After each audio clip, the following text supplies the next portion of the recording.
fly njett temps yi moom talooñu sa njaboot gi nag fan yi yëpp ñu ngi jooytu waaw ñu ngi jooytu nag ci TikTok bi waaw sa njaboot gi nee nañu danoo focus mbalamb waaw nag jot na nag pro nga focus ci njaboot gi nag waaw mariage patriote moo taxaw ni xale yaa ngi koy jooy pro xanaa déggoo leen xale yaa ngi koy jooy boobu ba léegi de wala déggoo ñu mariage patriote nee nañu waaw kay mariage patriote moo taxaw pro nag focusal ci njaboot gi décembre bi fin d'année bi c'est pour les patriotes waaw focusal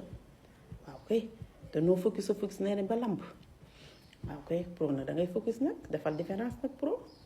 wala déggoo ñu nag wala déggoo patriote yi